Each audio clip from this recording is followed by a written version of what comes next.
jumped out and they just started shooting at the car. And I got hit in my back and I got hit in my arm. It was a scary moment, and I ducked as low as in the seat that I could, until the bullet stopped coming. Police officer was already outside, just telling me calm down and get on my knees. All right, I'm Jake, and this is our series documenting people who have been shot, and we discuss it with them. Please tell us your name, your age, and when and where the incident took place. My name is Albert Lavallee. Friends and family call me Rocky. I'm 35 years of age. Incident happened in Atlanta, Georgia, on Peachtree and Spring Street, next to Lennox Mall. What year was it? 18 years ago, 2005 to be exact. And what led to you being shot? Um,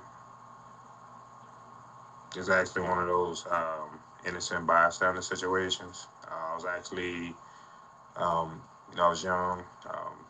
Georgia was popular around the time, well, still popular now, but, I was one of those shoeheads that, went to different malls and things of that nature, like 3, 4 o'clock in the morning, stood into long lines until they opened at 9, 10 o'clock in the morning, just so I could be able to receive these shoes. So I was actually on my way to go get them.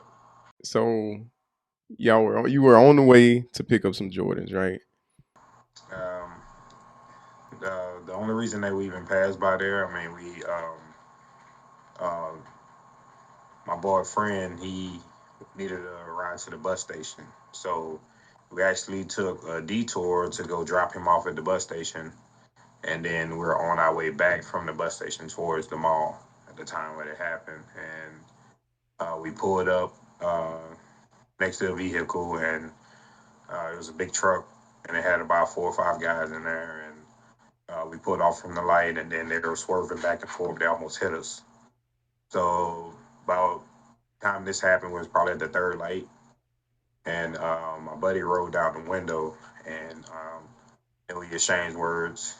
Um, and the guys just looked at us, and I was on the phone at the time, and we pulled off, and at the fourth light, they jumped out and they just started shooting at the car, and I got hit in my back, and I got hit in my arm, and I mean, last thing I remember is just that heat, and I just felt like something was in me, and I lifted up my shirt to see if it went through. Nothing went through, and it was a scary moment, and I ducked as low as in the seat that I could, until the bullet stopped coming, and um, my buddy pulled off, and they jumped in the car and started chasing us. We ran past them, and they had a police officer, and we jumped on into the gas station, and they drove off, and the police officer came through, and um, then I ran in the gas station, beating on the door. I'm asking them to call 911. They looking at me, not even responding, and they just threw me the phone. I remember that, and I went outside, and by the time I walked outside, the police officer was already outside. They were just telling me calm down and get on my knees, and I just waited until the ambulance got there. Dang. So the police officer was like on the scene already? Yeah, he was sitting across the street from the gas station. I guess he had just left. Dang. So wait, the police they were right there, but y'all ended up still calling 911? How did that play out? Yeah, well, the police, he ended up dispatching out 911. Oh, I okay. mean, they gave me the phone to call 911, and I was like, man, yeah, it was it was a weird situation. What was you going through your mind when you heard the first shot? Um, a lot of people, like before, like I've always heard, like you don't, if you hear a gunshot, it's not meant for you.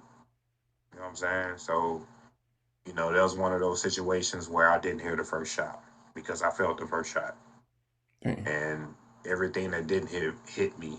Those are the things that I heard.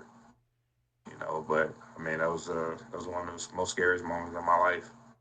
Um, just from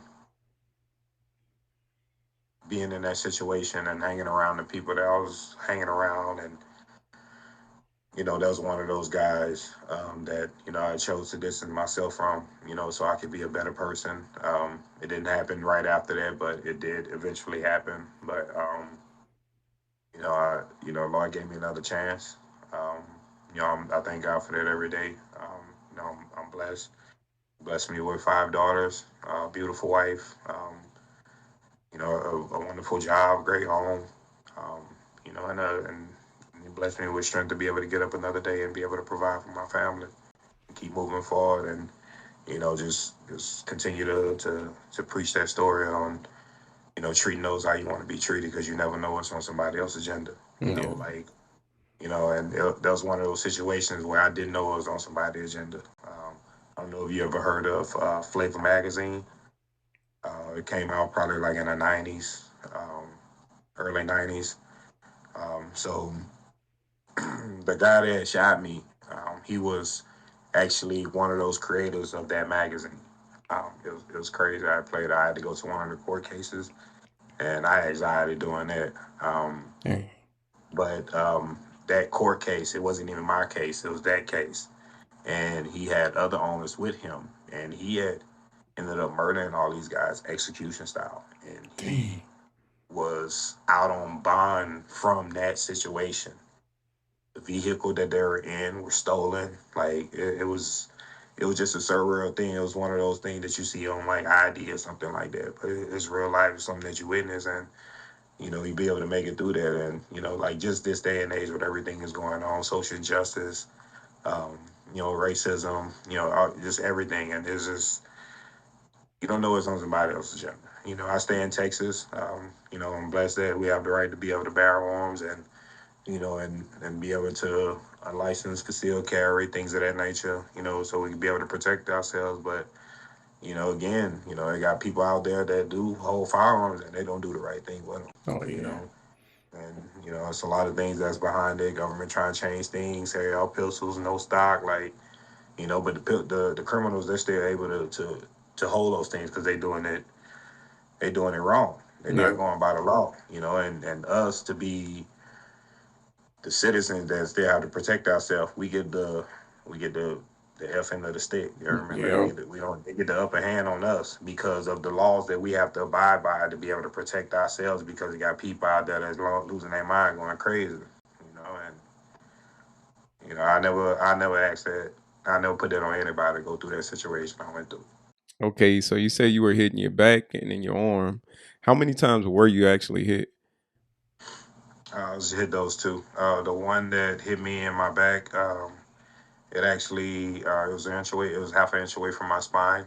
I was lucky there. Went right between my rib cage, so I didn't break any ribs or anything. But the bullet did go directly into my liver, and I'm still wearing that bullet to this day. Dang. Um, Okay. I only really feel it like when the weather changes or things of that nature. But the second bullet, it just grazed through and took like a chunk of skin off my arm. Mm. Um, All right. How many rounds were fired, if you know? it was somewhere for about 16 or 17 rounds. I think eight or nine of them hit the car, Dang. and two of them hit me. Okay. And the driver wasn't hit, right? The driver was not hit. All right. And what caliber were you struck by? 45. Dang. 45. The bullet that I got hit with was a hollow tip. You already said, you felt the heat from the bullet, right? So could you describe more like the actual physical pain and the sensations you felt? First one was like something jumped and bit me, and Forrest Gump style. yeah, Forrest Gump for real though, it was crazy. Like, and I looked down, and I just felt like it was something like piercing through me. It was just stabbing like something hard, and I Dang. looked down to see if something that like went through me, and I just seen a big bulge like on my stomach, like right there, like in the middle of my rib, and it just started. It was just inflamed, and I was God. like, I don't know what to do. I'm like grabbing at it and stuff and shield my head and everything else at the same time. And and then when I got to the gas station and everything, and when the police they came and they started coming out, had me on my knees, and and then the adrenaline started coming down a little bit, and that's when I just started getting like crazy cold shivers, and I just felt like I just wanted to pass out. Dang. But I mean, it was just one of those situations where I mean, you probably see stuff on movies and you're like, man, I go through that, I handle that. But like when it actually happens to you, it's a completely different story. And okay, so after you were shot, he said you ran to the gas station. They called the ambulance, and you felt like you were about to pass out. Did you pass out? Pass out. I even remember the embarrassing moment of going through the hospital. I went to Grady, and they went through, and she just flew off me. I was butt ass naked. They took all my clothes off in the ambulance. All right. And how long did it take for the ambulance to arrive? Uh, I would say that they got there fairly quick. Maybe 2 to 3 minutes or so. Okay, Like I said, okay. we was downtown, so I mean the hospital was pretty much closed. Did you think you were going to die? I mean, people can die in a cup of water. Yeah. You know what I'm saying? Yeah, I thought I was gonna die. I mean, Like, yeah, that definitely crossed my mind. I just thought about how much it would hurt my mom. mm-hmm. Like I was young. No parent should have to bury their kid. And that's a different story in its own because I've experienced that too. In Mm-hmm. my lifetime, and that was the main thing. I didn't want to hurt my mom. I'm my only son. I got two younger sisters, and we're going through. My mom working every day, so we could be able to make ends meet. And I get my first job, and I'm able to make money to buy my own shoes or go get some Jordans, and I get shot. Like, yeah, Mm-hmm. So as far as once you made it to the hospital, you say they they stripped you down. So what type of medical treatment did you receive, and how long was your recovery process? um, as soon as they got me in there, they just basically took me in there for X-rays, see if I was like bleeding through, or if it hit like any internal organs, and how was that affecting it to see if they needed to go into surgery. I was pretty much stable throughout the whole thing. So me being 17, they didn't want to rush into surgery without having my mom's consent. And I remember I lost my phone, and the only phone number that I remember, that I don't even know how, I never remember her number, was my cousin Tanisha, and I called her, and I was able to get a hold of my mom. And through that recovery process and just trying to make it through, I was resting, at the time, waiting for her to get there, and I never forget that loud scream that my mom did, dude. That was the scariest thing that you could ever hear. And Yeah. and they asked her permission to be able to have surgery on me to remove it. I remember the conversation, you know, between her and the doctor. It was, either one, a cyst can form over it in his liver, and he could, live, still live a life, but I won't be able to participate in any activities. At the time, I was trying to go into the military. They didn't want to take me anymore because I was a health risk. I couldn't play football in nothing. It was just, it was just cold turkey. I couldn't even play fight anymore, and it that definitely changed my life. If you could relive that incident, would you do anything different? I wouldn't want to go get them shoes. I would have probably listened to my mama because she kept telling me she had a bad feeling. And we hard headed, so I'm still going. Mm-hmm. I would definitely listen to my mama. I mean, because tell you the truth, I ain't even get shoes. I know. They were sold out. And my partner and them, they were trying to make me feel better when we go get the Cardinals. I'm like, man, I don't want the Cardinals. Has that changed? Like, has the you being shot changed your perspective on gun violence and gun safety? Uh, hey man, most definitely do. I mean, I mean, you just see everything that goes on. I have so many cases in the world that could have been preventative had that individual or those individuals had guns or carrying a firearm. So you trying to tell me that you could go purchase an AR pistol, okay? Because it's over. Because the snout is shorter and a certain degree. You have to take the stock off. And if you have the stock, you have to pay to register. And if it's not registered properly, I mean, if you don't register and you get pulled over with it in your car with the stock on, that's a federal charge. Yeah. For you carrying a pistol to protect yourself Man. or your family, bro. I mean, we When could. I was coming up, we shot shotguns in the back of the middle school. Yeah. In the middle school. In ag. Now you can't even have a firearm on your car when you go pick up your child from school. Yep. These teachers don't even have a leg to stand on. They don't have security guards and everything at school. Yep. And who are they gonna be armed for? Yep. Right? If there's a security guard versus a police officer and they got an AR pistol, they can't have a stop on it. Yep. So they can be able to protect the kids at school, and the teachers aren't able to protect themselves. I remember you could pull up at school with a shotgun in your window. Oh yeah. Oh yeah. In the window. Shotgun in your window, Yeah. loaded. You could even get out in the parking lot, show your homies everything, show your boys like, yeah, we're gonna go hunting later, whatever.